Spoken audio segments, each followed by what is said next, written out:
Welcome on into the Utah Blockcast. I'm Steve Bartle, Utah Insider for KSL Sports. Going to be back with you on a Wednesday. Quick reminder before we dive into everything here. Please go like and subscribe to the podcast feeds. Submit those 5-star ratings. If you want to watch on YouTube, go to the KSL Sports YouTube page and you can find the playlist of the Utah Blockcast videos there. And that would be great. Usually we have a lot of visuals on these videos with post games and stuff like that. We also go live, and that is where we go live is on YouTube. So that's where to go if you want to start watching the podcast, which is a lot of me talking. But again, I typically have some visuals and things, highlights and stuff. Thanks to working for KSL, we usually have video of the game and unique highlights and all of that. So, anyways, again, please go like and subscribe to the podcast feed. Submit those 5-star ratings. Subscribe to the YouTube channel. It goes a long way to help me out and to help grow the podcast here. Want to remind everybody again on Thursday, we'll be doing our live stream episode at 8 p.m. So we'll be going live on YouTube to preview the Arizona State game. That's the episode where we dive into the matchup and the specifics of each matchup. And, we also get the viewers involved and feature comments throughout the stream. It's been a fun way to interact with listeners and supporters of the Utah Blockcast. So again, we'll be going live tomorrow, Thursday, October 9th, 8 p.m. We usually do that every week. Thursday, 8 p.m., we go live and just have a good conversation, a good time on that episode. Now, for this episode, I welcome on Damon Allred of ArizonaSports.com to provide some insights on the Arizona State Sun Devils. This is the third edition of the Ingham Bowl with Coach Whittingham and Coach Kenny Dillingham in a rather pivotal matchup in the Big 12. I appreciate Damon for hopping on, providing some insights. We talked for about 20 minutes. Didn't get it into everything Arizona State, but I think we got into a couple of really important topics there with him. But first, I've got some questions that I want to run through really quickly. Our friends on Blue Sky have consistently been tuning in, supporting, asking for fee, asking for engagement on over there. So want to make sure that we show love to the folks on Blue Sky and other social media feeds as well. So going to continue doing that. Probably be digging for question on threads on Facebook here soon as well. So want to make sure that we get everybody involved. But I've got a few questions here to run through. And so the first one is from DJ Lova. What do you think Morgan is going to do to help Nate Tillman be ready for these next few weeks, as the team will probably target him? And I think, that is a key point, that given the matchup with Arizona State, BYU, Colorado, and Cincinnati, those are all teams that are very capable through the air and through the passing game. Also pretty balanced. Well, at least, three of those teams are pretty balanced, run pass. And so that's for Tillman being a true freshman, these next 4 games are going to be pretty tough. These are going to be genuine tests. And, I think with Tillman needing to step up against West Virginia, it's important to keep in mind that not only did Utah lose Nate Ritchie in that game, but also Jackson Benny. And I think that's something to keep in mind when we're talking about Nate Tillman potentially needing to step up as a starter. I think Benny will also factor into the situation here at safety. But with regards to Tillman specifically, he had a pretty productive game against the Mountaineers. Obviously, some mistakes, specifically in coverage, some blown coverages. And I think the bye week, came at a good time for him specifically and Morgan to, go back, watch film, really dive into the film and, develop an understanding of what happened, what went wrong, and what needs to be corrected. And when it comes to Utah, when it comes to Scally especially, he's a coach that always preaches and emphasizes the fundamentals. So when we're asking, what is Scally going to do to help Tillman in terms of doing something special? I don't think Morgan is the type to do um, special things for players. He's just going to harp on the fundamentals.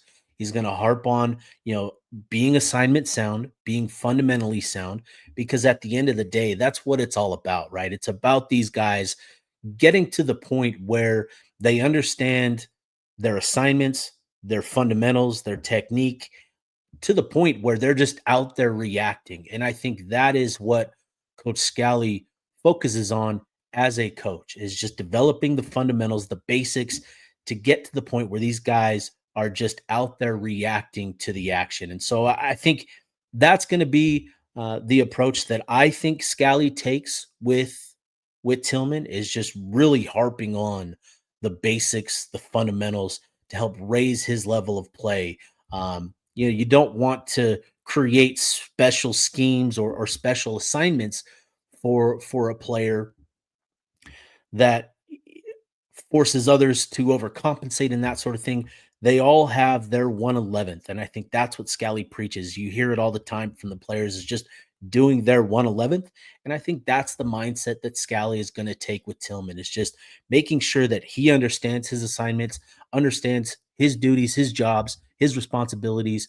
And I think that's going to be the focus for Scally and Tillman specifically, more than anything else. So, it's just about raising his floor, his understanding of the playbook, of assignments, and all of that. And I think that's going to be key for Tillman moving forward. Next question. This one from Here's Johnny. He asks, in a follow up to the previous question. He asked, "Do we have more depth at corner or safety? Should Morgan consider moving Benny over to safety and play more Caldwell, Saunders, I should say, and Cotton at corner?" And I think we've I kind of mentioned it there, in the previous answer, but I do think Jackson Benny will factor into things at safety. Keep in mind that, he's been with the program now. This is his second year. He spent all last year with the safety room. He spent spring ball, operating as a safety. They didn't move him to nickel into this two-way role until fall camp. So I think there's a lot of familiarity with the position already for Benny. I think he makes the most sense to kind of, take on a lot of that responsibility, if not most of it. But at the very least, sharing those responsibilities with Tillman, I think is going to be at the bare minimum we see for Benny. Now, something that Coach Whittingham talked about in the press conference on Monday is, he mentioned Jeremiah Caldwell, potentially moving inside as well. And I think that is something that Utah should also explore, not only just in and of itself, but also in combination with, moving Benny to safety a little bit more. I think Utah needs to have a couple guys, make that move to safety. And I think when you look at cornerback, keep in mind, you still have Scooby, you still have Snowden, you've got Blake Cotton. Those are primarily your starters, your ones. You still have J.C. Hart, who the staff is really excited about. He got some opportunity against West Virginia, made a mistake, but learned through it. And you see the size, you see it, the athleticism that they love. And I think, developing him, getting him up to speed is going to be important. And then Donovan Saunders, he was in that battle with Blake Cotton. I think Utah can rely a little bit more on their depth here at cornerback to kind of help alleviate some of the depth concerns that have now come up with this safety position after losing Rabbit and Nate. So I think, I think it makes a lot of sense for Utah at the very least to move Benny to safety, to make that his primary role on defense. But then also exploring the potential of Jeremiah Caldwell making that move to free safety. I talked about it on the previous episode, on Tuesday's episode, breaking down sort of Whittingham's comments about the situation. But I think Caldwell, given his background and experience at Garden City Community College, he played safety there. So there's familiarity with the position there as well. And I think that's going to be important for Utah to look into as well. Next question. This one from Doge. What are your thoughts on Wayshawn Parker's usage so far? I'm worried he isn't getting enough touches with how elite he could be, and could see him hitting the portal. I think we're making a leap there, Doge. Not to call you out, but let's talk about this, right? Wayshawn Parker, I think, came to Utah, and expectations have been high for him, right? He put it out there. He wanted to run for 1,000 yards, 1,500 yards, even, and the reason for that being Devontae Booker being a great running back here and their connection at Grand Union at Grant High School out there in Sacramento. And I think there's a lot of motivation for Parker to be productive here. He's said his fair bit on the old Twitter machine, and I think given the amount of work he's been given, it's been a little surprising and obviously disappointing, concerning, to your point, Doge. And I think watching this running back room, I think watching it, I think we all kind of agree it would be great to see Wayshawn Parker get a few more touches per game. I think 8.5 carries is really surprising in terms of what we've seen from him and from the rushing attack. But it's not that they're not getting production from other carries either. So let's keep that in mind. And then with Wayshawn in particular, so he's shown that he can be explosive, and for me, that's the big reason why I think he should be getting more touches. Is he offers a little bit more explosive potential to rip off those big plays, the 30, 40-yard runs, the 50-yard receptions, those types of plays that we've seen from him this season. I think he offers that a little bit more, and I want to get him more touches. But I don't think we're to the point just yet where we need to start concerning ourselves with him leaving because he's not getting enough touches. Based on what he did last year at Washington State and what he's doing right now with Utah, let's keep this in mind, right? Through 5 games, he's averaging 6.7 yards per carry and 15.1 yards per reception. He has 3 touchdowns on the ground and 2 touchdowns through the air, through the passing game. So he's already matched his touchdown total from last season and is currently averaging 5 more total yards per game on 2 fewer touches per game compared to last season. So, I think the concern about limited touches is valid. I think he does deserve a higher volume of reps. I think he's shown enough where, and I've talked about this before on the podcast, is getting more juice from the squeeze that the offensive line is providing with their blocking up front. I think Utah does need to get a little bit more juice out of the run game, and I think Wayshawn offers that, like I said. But that's not to discredit anything that N'Kerry Rogers is doing. He's been super productive as well. But I think Wayshawn offers a little bit more potential. But the idea that, he is, upset or frustrated, I think is making a mountain out of a molehill here. Utah's staff, I think, clearly values him as a versatile weapon. Uh, Wayshawn himself has talked about, being bought into this 1-2 combo with Rodgers. And I think come November, there's going to be a lot of tread on those tires with Wayshawn. So I think, through 5 games, he's already ahead of pace in terms of what he did last year at Washington State. And I think there's a lot of potential given his usage and a lot of tread still being on the tires. I think as we get into the deeper parts of the season, that's going to really benefit Wayshawn moving forward. So I think let's pump the brakes on any sort of, talk about him being frustrated or anything like that. Let's pump the brakes there. He is still productive. He's outpacing what he did last year, especially on the, in terms of the touchdown count. He's on a great pace. So I think, but I agree. Wayshawn should be seeing a few more touches per game. I would say get him to 15 touches, get N'Kerry Rogers 10 touches, and then let's incorporate Daniel Bray with 5 or so touches per game. I think that's the ideal split in my mind. And then the last question here, this one from Andrew. Is it a chemistry issue that Tobias Merriweather and Devin Dampier can't seem to sync up, or something else? And I think boiling it down to just a very simple answer, yes, I think chemistry is the big issue. But a lot of their um, inability to connect has been circumstantial. So obviously, West Virginia, the ball slips out of Dampier's hands. It sucks. It's unfortunate. It got picked off, but the ball slipped out of his hands. That's not chemistry.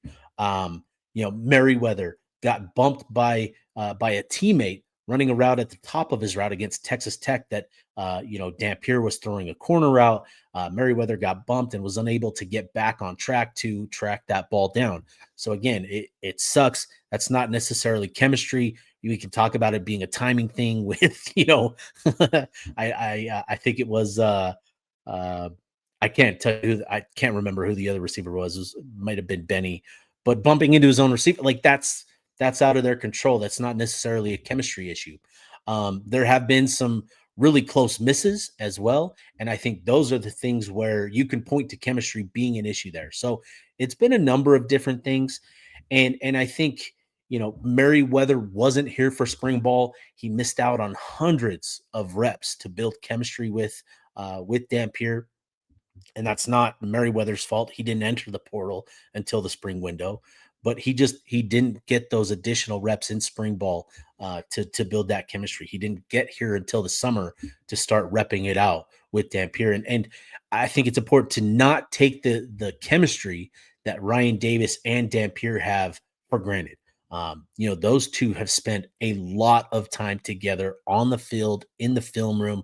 There's just a chemistry there that, won't be matched because of the time that those two have spent together. I think Merriweather, Bentley, Buchanan will definitely build a stronger chemistry as we get deeper into the season and as they get more reps.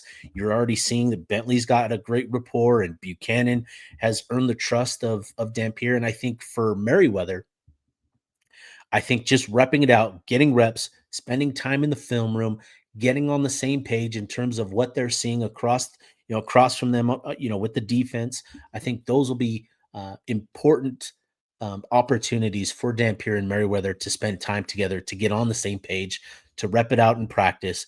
And I think that above all else is going to be the key. Obviously, I think Beck and Dampier can do some things to get Merriweather more involved. And I do believe that we'll see some of that moving forward. So, I think boiling it down to what is the biggest issue, I just think it's a lack of time together. And I think that will come together. And it's not just Dampier, it's Beck as well. He's got to have an understanding of where can he trust Merriweather the most to execute with Dampier. So it's all together. They just need more time together. And I think the bye week came at a good time to help them do that, to take those necessary steps to build that chemistry a little bit further. So I think that's the key. So those are the questions that I've got for you. Let's now get to my conversation with Damon Allred of ArizonaSports.com, who provided a lot of really good insights into the Arizona State Sun Devil program. All right, here we go. All right, Damon Allred of Arizona Sports 98.7 joining me now. Damon, man, how are you? I'm doing good. Always happy to hop on and talk some ball. Good, man. I appreciate it. Obviously, we know the matchup this weekend, Arizona State coming up to Salt Lake City and Utah. And what are you looking forward to most with this matchup? I think the biggest thing for me is just seeing how ASU responds to the Rice Eccles environment. I think we saw how they responded with another super hostile environment earlier this season, and it didn't go super well at Mississippi State. Obviously, the cowbells are pretty different from the third down jump and everything you got going on up in Salt Lake City. But I think that they've learned some things from that experience. They definitely responded better in the second half than in the first half once they had kind of internalized that environment. And they definitely performed better on the road when they had to go to Baylor a couple weeks later and kind of won that game in close fashion. And so I think they're definitely in a better spot having made kind of those mistakes on the road, I think, than what they're able to deal with now. How have you, what's been impressive, with Arizona State's start in conference play, 2-0, earning some, some tough, some gritty wins? Has that been the most impressive part about this whole thing? Yeah, just the fact that they continue to win close games. I think that the stat now is over the last 18 games, 8 of them have been by 7 points or fewer, and they're 7-1 in those games. So just their ability to come out in these clutch games where obviously you're leaning a lot on Sam Leavitt and Jordan Tyson. Jesus Gomez has been kind of, pardon the pun, but he's kind of been a godsend because of just what ASU went through with the kicking game last year. But Yeah. I mean, for him to have the game-winning kicks that he's had, even one of them coming after he was 1 for 3 on the night prior, I think just they've gotten a lot of the things in place to continue with that culture of we win close games because we have the players that can make the plays in those moments. Well, that's interesting. That was something I wanted to ask you about with Kenny Dillingham taking over. This is now year 3 for him. Obviously he's done a tremendous job getting to the Big 12 championship, winning that, and getting to the playoff. But what's to me from afar, he's really instilled kind of a winning culture there that's been absent for a really long time. What has that been like to kind of see that instilled in the program there at Arizona State? Yeah, I think it's hard for me to look other places than just the fact that he instills so much fun in the day-to-day of, college football, which there are so many coaches right now in Power 4 that want to be curmudgeons about just kind of the revenue sharing or the NIL things that have kind of developed in the last few years with college football. But I think Kenny Dillingham has really adapted well to it and embraced it all because I think he's seen that embracing it is better than kind of rubbing up against it. And when it goes up against the grain for your program, it can kind of have a negative effect. But I think you saw just over this last offseason with essentially no one from the 2 deep transferring out. I think from when many people would expect that, some bigger schools could poach some guys just because of the money difference. And, they were able to retain guys very well. And so I think that came as a surprise to many people. But for the people that, see the culture on the day-to-day basis, I don't think it came as a surprise to any of us.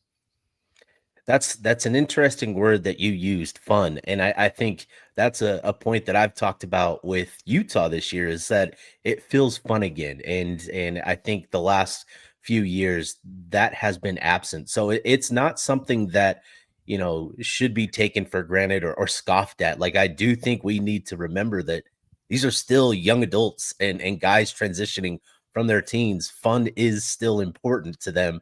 And I think Kenny Dillingham, again, from afar, just the way he's instilled all of that, right? The positive vibes and the fun nature and all that, I think is noticeable. And it's created that winning culture and buy-in where you guys are now getting into those late fourth quarter situations, crunch time moments, and making plays. So from afar, it's been really interesting to follow that over the last couple years with Dillingham there. I want to transition to Sam Leavitt. And as he goes into year 2, I did a preseason quarterback ranking in the Big 12, and I had Sam Leavitt number 1. He just following Cam Rising for a couple years. He doesn't have the greatest physical tools. He was a good athlete, but what it was he just had this knack. He understood, how to win. And I think I see some of that in Sam Leavitt. What have you made of Sam Leavitt as he goes into year 2 now at the helm at Arizona State? The good, the bad, all of it. Yeah, it was interesting because I think that Sam kind of has this reputation now as a little bit of a cockier guy, and some people see him as arrogant. And it wasn't like that when he was first named the starting quarterback at the end of last fall camp. I mean, they went through fall camp not knowing who the starter was going to be for much of the time, and just when he was named the starter, he has talked about how he felt the need to prove himself to his teammates more. And he maybe wasn't playing that free until later on in the season when I think you kind of saw him hit his stride there with the Kansas State game on, kind of just with how he was, propelling them to wins at times. And just coming back into this season, he enters with some of the Heisman expectations. This is another thing that he's talked about with, the expectations kind of weighed on him a little bit, especially after he had the really bad first half at Mississippi State where he was 5 for 15 with 30 passing yards, and that's it. And then they completely pivoted to the run game in the second half. I mean, it was just clearly not a great start to the season for him. But I think the way that his legs have kind of gone all season, even dating back to the NAU game where he had this 50+ yard run for a touchdown, where, you know, he just puts the defenders on notice for the rest of the season where, you know, hey, this is something that you have to respect with my game. I don't think it was as much last season, especially after he broke his ribs against Utah and kind of trailed off as a runner the rest of the season. But now that he's healthy, he kind of put on some more weight over the offseason and cited staying healthy as a reason for that.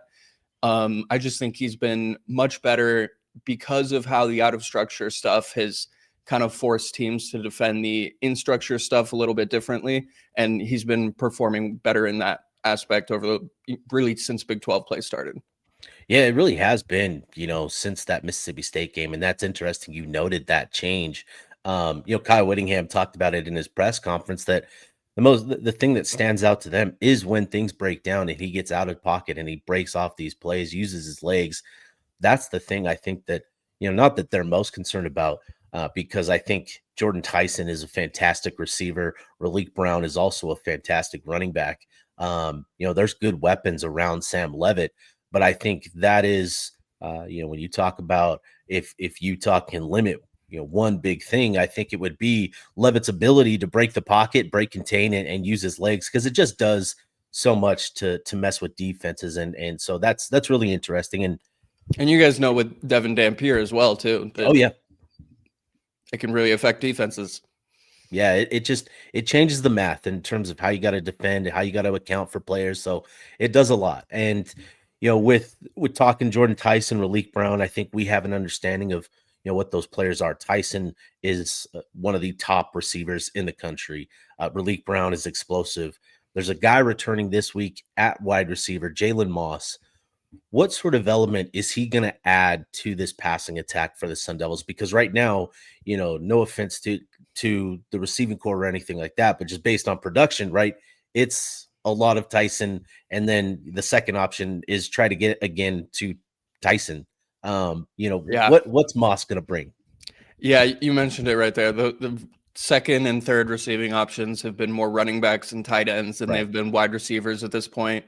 I think that that's been very different from what we've expected, just from what we saw in fall camp and things like that. Just, you expected a guy like Jalen Moss to have a big impact. Obviously, he goes down with an injury in the first half of the first game, which is unfortunate. And then right as he's about to start coming back from this injury, he comes up with a sickness. And Sam Leavitt mentions there's something to do with his eye. And we never fully get the answer of what was going on with that illness. But he finally ends up coming back to the team right as the bye week comes, fittingly. And so, you've been looking to get this situation rolling, and you can kind of say that about a few other receivers too. We can get into them if you want as well. But, with Jalen Moss, you were expecting a guy who had a really good feel for situational routes, finding the soft spot in zones, things like that. He had produced about 100 catches and 1,000 yards, double-digit touchdowns over the previous 2 seasons at Fresno State, which, we heard a lot about how Marcus Arroyo's offense here at ASU is tied very closely back to the Fresno State offense with Monken and all that. And so, we were expecting kind of them to hit the ground running with Moss, and when it didn't happen, 2 targets, no catches in that first half against NAU, it kind of surprised a lot of us. But what we've seen with players that have been injured this season and then have made a return, they haven't really done a ton in their first game back. It's kind of been a feel your way out type of situation. I'm not sure if that's what it'll be with Moss this week or not. I'll hoping to talk to wide receiver coach Hines Ward a little bit later today and kind of get a better feel for that. But just as far as the impact that he can bring to the offense, knowing that ASU has struggled so much in the red zone, knowing that Jordan Tyson has been such an option there, I think having Moss, who's another guy that can feel out the defense a little bit, could definitely provide some more options there where they've struggled.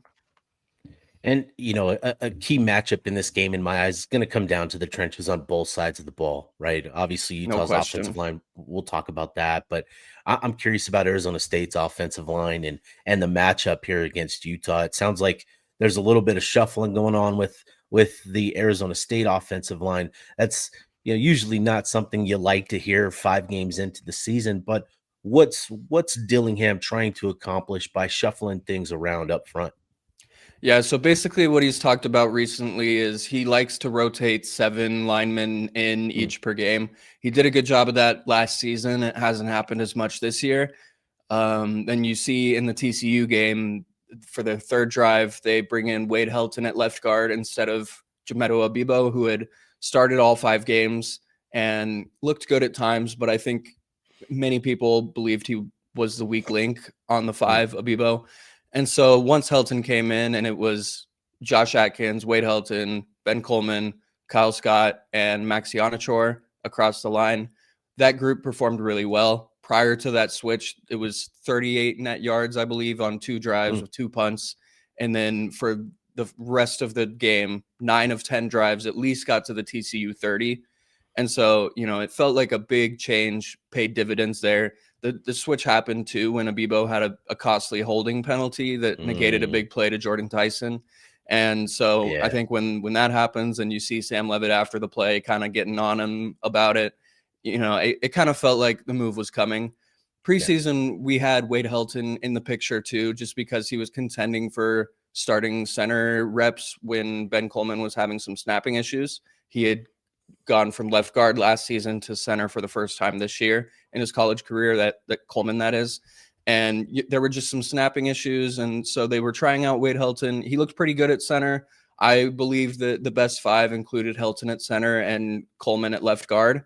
And so I think that's something you may see. Dillingham talked about that last Monday, just about, we'd like to rotate Helton in more, but center is such a tough spot to do that because you'd like to have consistency, continuity with that center to quarterback exchange.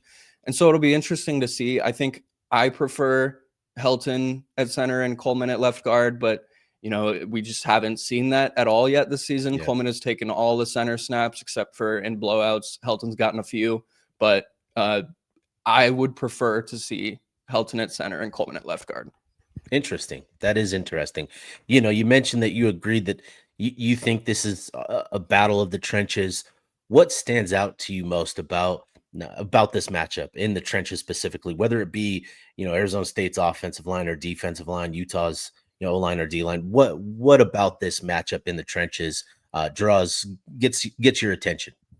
Well, I think it's the fact that ASU has been one of the most productive pass rushes in the country. I think Yeah. they're 4th in the country in total sacks right now with 19.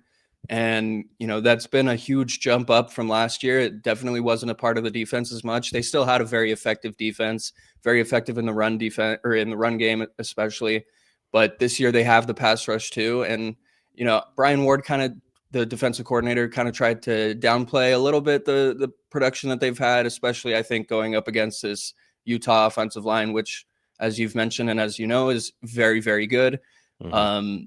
I think it'll be a good test to see whether this defensive line that's been so productive can hold up against a better competition. They're obviously coming off an incredible game against TCU where they had 6 sacks, more fourth quarter sacks than TCU Yeah. had total yards. Yeah. And, Prince Dorba had the incredible strip sack to kind of seal the game at the end.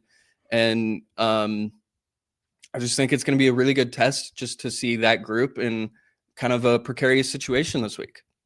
Yeah, it's been interesting diving into some of the numbers. Arizona State, that defensive line or that defense just with a base rush, just 4 guys, 12 sacks on the year is what they're credited with. And you look at the pressure rate, it's not a defense that gets a lot of pressure consistently, where you see like at Texas Tech or Utah where they've got a high pressure rate and that's led to a good number of sacks. It's been really interesting to see this Arizona State squad have a pressure rate in the Big 12 that lands, I think, in somewhere 8 or 10, somewhere in there in that range, and yet they're at the top of the conference in sack numbers. So in terms of the amount of pressure in general, it's not that great, which is maybe something coach is speaking to there. But you guys are finishing, you guys are getting home, making the plays, and I think that's been really impressive. I shouldn't say you guys, but Arizona State is is finishing when they get the opportunities, and I think that says a lot. So we'll finish with this one, Damon, because I'm up against it, and I apologize. I would love to keep chatting, but I got to keep this one pretty quick. But on that defensive side of the ball, who are the must-know players, the guys that genuinely make a difference that maybe don't get the credit that they're due? Just who are the guys that we should be mindful of going into this matchup? Well, I think cornerback Keith Abney has done an incredible job this season. Yeah. He's among Yeah. the guys with the most coverage snaps to not allow a touchdown yet. It seems like every time there's a big play in the passing game, it's going away from Abney and not going at him. He had the first interception by a defensive back this year too for ASU. And, he's just been a lockdown guy this year as a junior that's hoping to kind of make some NFL noise this year. But one guy I really think that I don't think it's enough credit is Jordan Crook, who's one of the leaders of the defense and is just a linebacker who flies around. I think that's going to be so key against kind of the triple option that Utah runs, where, Crook is going to have to make some of the decisions. Keyshawn Elliott, too, the other starting linebacker. These guys are going to have to make some tough decisions at times. And I think that they're just about as well equipped to do it as anybody on the defense. So looking at this matchup, this will be the last one, I promise. Just looking at the matchup, just what are the keys to this game for Arizona State, and what are you looking forward to most with this matchup here? I think a lot of it is going to come down to the trenches. And I also think a lot of it is just going to come down to ASU finally getting off to a hot start. And, we've seen them respond from tough starts so many times. But, it feels like maybe in a situation where you're at Rice Eccles, that maybe that's not something you can do the way you weren't able to do it at Mississippi State. And, you've got to start fast, especially I think in the passing game, because you've established enough that the running game is something the teams have to respect. But the passing game in a situation like that, I think is going to be really tough. And with the man coverage that Utah plays so much, and with how sticky they are with receivers, I think it's going to be key for Jordan Tyson to find some separation and kind of make a big play early so that, other options can open up. Yeah, and just to kind of respond, I think for Utah, it's going to come down to the run game and establishing the run, on those early downs and having success there to get into those third and shorts. Because when Arizona State, that defense, when they get into those 3rd and 6+ yard situations, that's when that pass rush is really shining. And I think that's going to be key for Utah is early down success, establishing the run and allowing that to open up the passing game. So this is going to be a physical matchup.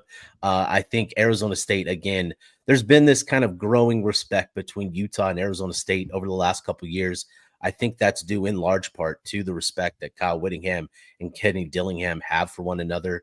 The really fast. Yeah, yeah, dude. That's a great name for this. That is fantastic. I can't take credit for it. I saw it online, man. but yeah, dude, that's great. It is a good name. We'll have to pump that out. Dude, that's a great one.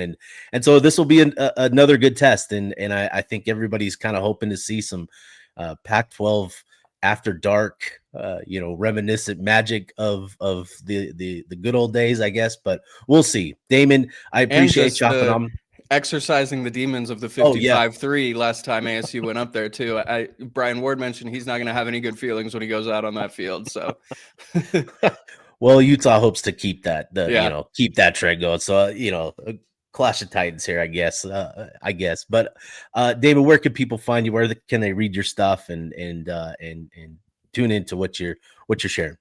Yeah, so I got ASU coverage and movie coverage as well. I also cover movies for our news site over here. Oh, cool. On @ I am Damon Allred on Twitter and Instagram, and then just on ArizonaSports.com, you can find my articles as well. Damon, appreciate the time, man. We'll see you, man. Okay, appreciate it.